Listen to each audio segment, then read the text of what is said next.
Assalamualaikum warahmatullahi wabarakatuh.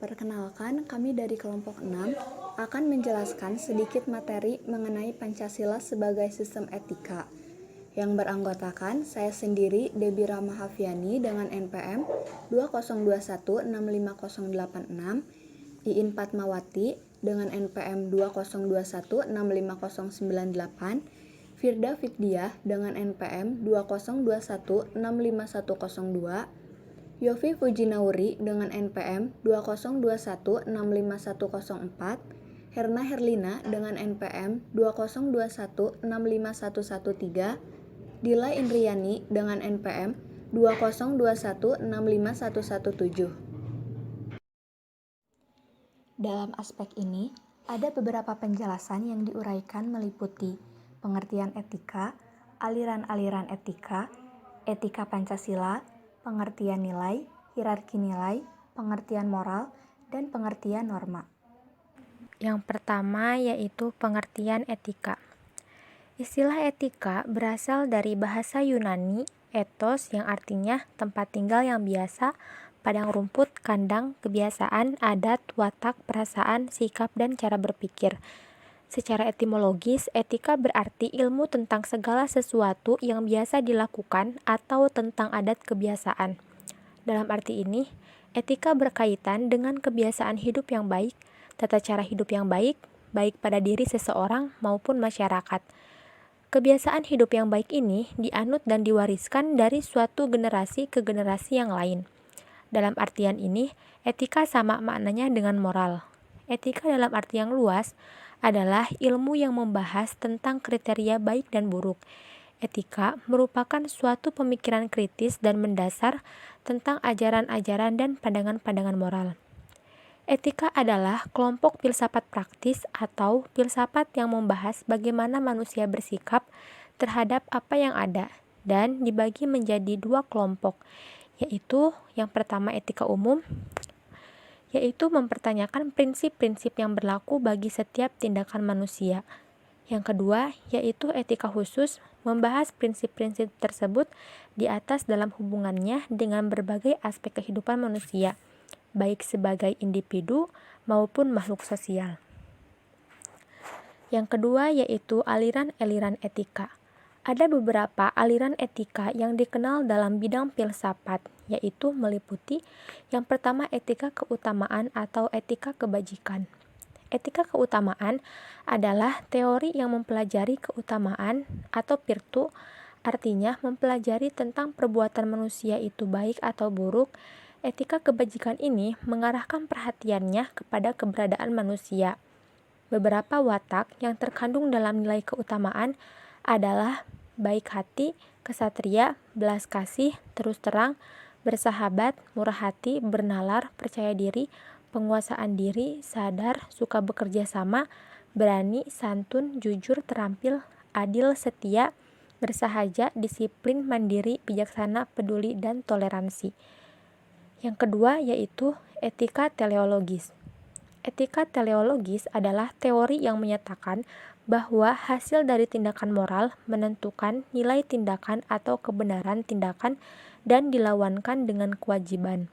Seseorang yang mungkin berniat sangat baik atau mengikuti asas-asas moral yang tertinggi, akan tetapi hasil tindakan moral itu berbahaya atau jelek, maka tindakan tersebut dinilai secara moral sebagai tindakan yang tidak etis.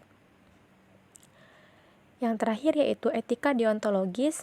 Etika deontologis adalah teori etis yang bersangkutan dengan kewajiban moral sebagaimana hal yang benar dan bukannya membicarakan tujuan atau akibat. Etika Pancasila. Etika Pancasila adalah cabang filsafat yang dijabarkan dari sila-sila Pancasila untuk mengatur perilaku kehidupan bermasyarakat, berbangsa, dan bernegara di Indonesia. Oleh karena itu, dalam etika Pancasila terkandung nilai-nilai ketuhanan, kemanusiaan, persatuan, kerakyatan, dan keadilan. Kelima nilai tersebut membentuk perilaku manusia di Indonesia dalam semua aspek kehidupannya. Sila ketuhanan mengandung dimensi moral berupa nilai spiritualitas yang mendekatkan diri manusia kepada Sang Pencipta, ketaatan kepada nilai agama yang dianutnya. Sila kemanusiaan mengandung dimensi humanus, artinya menjadikan manusia menjadi manusiawi, yaitu upaya meningkatkan kualitas kemanusiaan dalam pergaulan antar sesama. Sila persatuan mengandung dimensi nilai solidaritas, rasa kebersamaan atau minsain, cinta tanah air. Sila kerakyatan mengandung dimensi berupa sikap menghargai orang lain maupun mendengar pendapat orang lain, tidak memaksakan kehendak kepada orang lain. Sila keadilan mengandung dimensi nilai atau peduli atas nasib orang lain, kesediaan membantu kesulitan orang lain.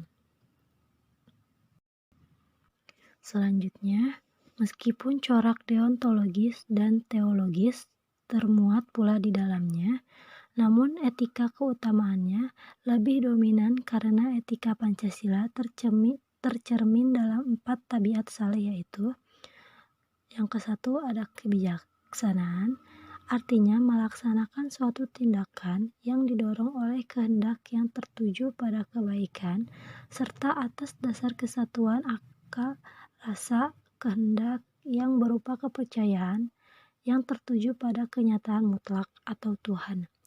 Dalam memelihara nilai-nilai hidup kemanusiaan dan nilai hidup religius. Yang kedua ada kesederhanaan. Artinya membatasi diri dalam arti tidak melampaui batas dalam hal kenikmatan. Yang ketiga keteguhan. Artinya membatasi diri dalam arti tidak melampaui batas dalam hal menghindari penderitaan. Yang keempat keadilan. Artinya memberikan sebagai rasa wajib kepada diri sendiri dengan manusia lain, serta terhadap Tuhan terkait dengan segala sesuatu yang telah menjadi haknya. Assalamualaikum warahmatullahi wabarakatuh. Saya Iin Fatmawati, NPM 2021650998. Di sini saya akan menyampaikan mengenai materi pengertian nilai dan hierarki nilai. Pengertian nilai. Nilai atau value adalah kemampuan yang dipercayai yang ada pada suatu benda untuk memuaskan manusia. Sifat dari suatu benda yang menyebabkan menarik minat seseorang atau kelompok. Jadi, nilai pada hakikatnya adalah sifat dan kualitas yang melekat pada suatu objeknya. Menilai berarti menimbang suatu kegiatan manusia untuk menghubungkan sesuatu dengan sesuatu yang lain. Kemudian, untuk selanjutnya diambil keputusan. Nah, keputusan itu adalah suatu nilai yang dapat menyatakan berguna atau tidak berguna, benar atau tidak benar, baik atau tidak baik, dan seterusnya. Dengan demikian, nilai adalah sesuatu yang berharga, berguna, memperkaya batin, dan menyadarkan manusia akan harkat dan martabatnya. Selanjutnya, hierarki nilai. Hierarki nilai sangat tergantung pada titik tolak dan sudut pandang individu masyarakat terhadap suatu objek. Misalnya, kalangan materialis memandang bahwa nilai tertinggi adalah material. Namun, menurut Max Shelley menyatakan bahwa nilai-nilai yang tidak sama tingginya dan leluhurnya dapat dikelompokkan ke dalam 4 tingkatan. Yang pertama yaitu nilai kenikmatan. Nilai kenikmatan adalah nilai-nilai yang berkaitan dengan indera yang memunculkan rasa senang, menderita, atau tidak enak. Yang kedua yaitu nilai kehidupan. Nilai kehidupan adalah nilai-nilai yang penting bagi kehidupan, yakni jasmani, kesehatan, serta kesejahteraan umum. Yang ketiga yaitu nilai kejiwaan. Nilai kejiwaan adalah nilai-nilai yang berkaitan dengan kebenaran, keindahan, dan pengetahuan murni. Dan yang terakhir yaitu nilai kerohanian. Nilai kerohanian adalah tingkatan yang terdapat modalitas nilai dari yang suci. Notonegoro membedakan nilai menjadi 3, yaitu yang pertama nilai material, yang kedua nilai vital, dan yang ketiga nilai kerohanian. Nilai material yaitu segala sesuatu yang berguna bagi jasmani manusia. Sedangkan nilai vital yaitu segala sesuatu yang berguna bagi manusia untuk mengadakan suatu aktivitas atau kegiatan. Nilai kerohanian yaitu segala sesuatu yang bersifat rohani manusia yang dibedakan dalam 4 tingkatan sebagai berikut. Yang pertama, nilai kebenaran, yaitu nilai yang bersumber pada rasio, budi, akal, atau cipta manusia. Yang kedua, nilai keindahan atau estetis, yaitu nilai yang bersumber pada perasaan manusia. Yang ketiga, nilai kebaikan atau nilai moral, yaitu nilai yang bersumber pada unsur kehendak manusia. Yang keempat, nilai religius, yaitu nilai kerohanian tertinggi dan bersifat mutlak. Dalam pelaksanaannya, nilai-nilai dijabarkan dalam wujud norma, ukuran, dan kriteria sehingga merupakan suatu keharusan, anjuran, atau larangan, tidak dikehendaki atau tercela. Oleh karena itu, nilai berperan sebagai pedoman yang menentukan kehidupan setiap manusia. Nilai manusia berada dalam hati nurani, kata hati, dan pikiran sebagai suatu keyakinan dan kepercayaan yang bersumber pada berbagai sistem nilai. Selanjutnya yaitu pengertian moral. Moral berasal dari kata mos atau mores yang sinonim dengan kesusilaan, tabiat, atau kelakuan. Moral adalah ajaran tentang hal yang baik dan buruk yang menyangkut tingkah laku dan perbuatan manusia. Seorang pribadi yang taat kepada aturan-aturan, kaidah-kaidah, dan norma yang berlaku dalam masyarakat dianggap sesuai dan bertindak secara moral. Jika sebaliknya yang terjadi, maka pribadi itu dianggap tidak bermoral. Moral dalam perwujudannya dapat berupa peraturan dan atau prinsip-prinsip yang benar, baik terpuji dan mulia.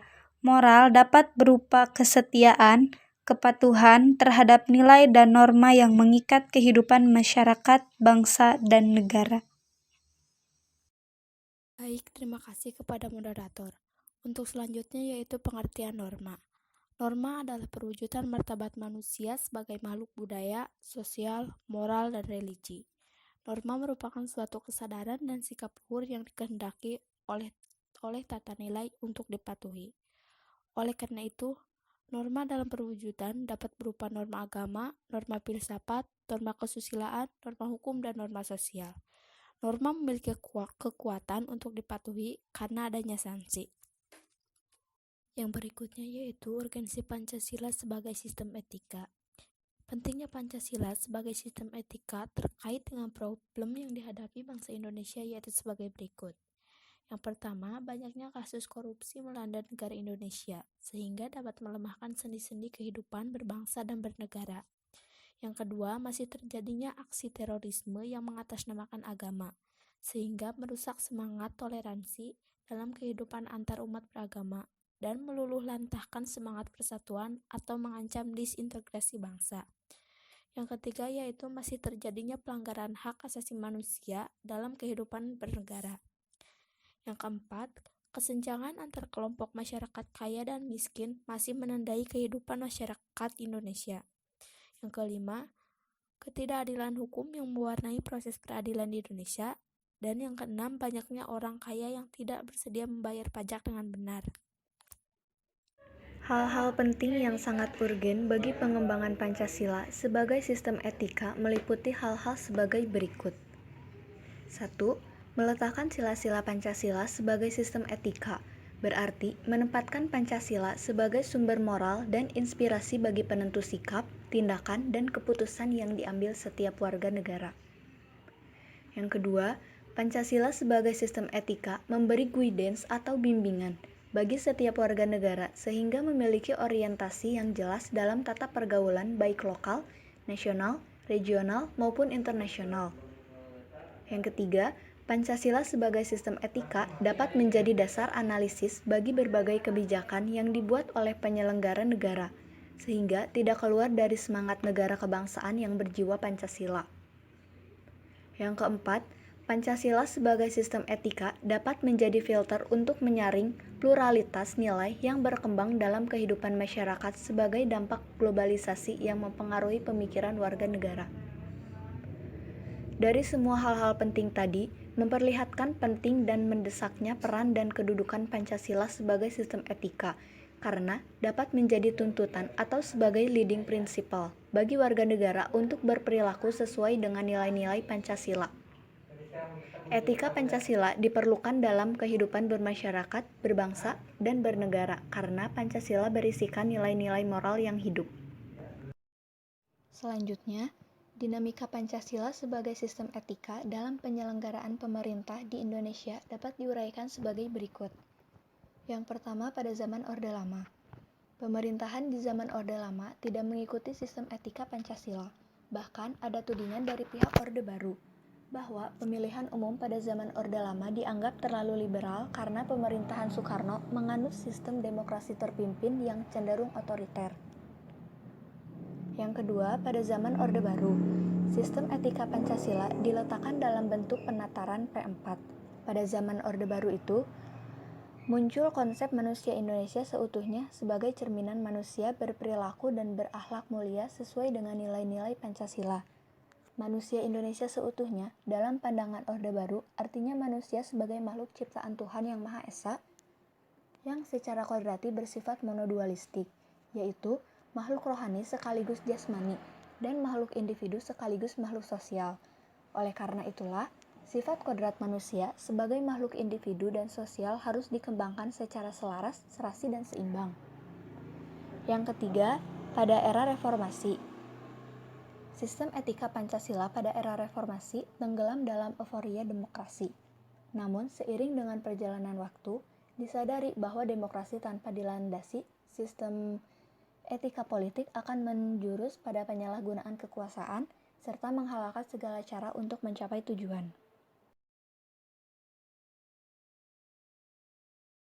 Slide selanjutnya mengenai tantangan terhadap Pancasila sebagai sistem etika pada zaman Orde Lama berupa sikap otoriter dalam pemerintahan, sebagaimana yang tercermin dalam penyelenggaraan negara yang menerapkan sistem demokrasi terpimpin. Hal tersebut tidak sesuai dengan sistem etika Pancasila yang lebih menonjolkan semangat musyawarah untuk mufakat. Yang kedua, tantangan terhadap Pancasila sebagai sistem etika pada zaman Orde Baru terkait dengan masalah korupsi, kolusi, dan nepotisme yang merugikan penyelenggaraan negara. Hal tersebut tidak sesuai dengan keadilan sosial karena korupsi, kolusi, dan nepotisme hanya menguntungkan segelintir orang atau sekelompok tertentu. Yang terakhir, tantangan terhadap Pancasila sebagai sistem etika pada era reformasi berupa euforia kebebasan berpolitik sehingga mengabaikan norma-norma moral. Misalnya, munculnya anarkisme. Sekian pembahasan dari kelompok kami. Mohon maaf apabila ada kesalahan. Terima kasih telah menonton video ini. Wassalamualaikum warahmatullahi wabarakatuh.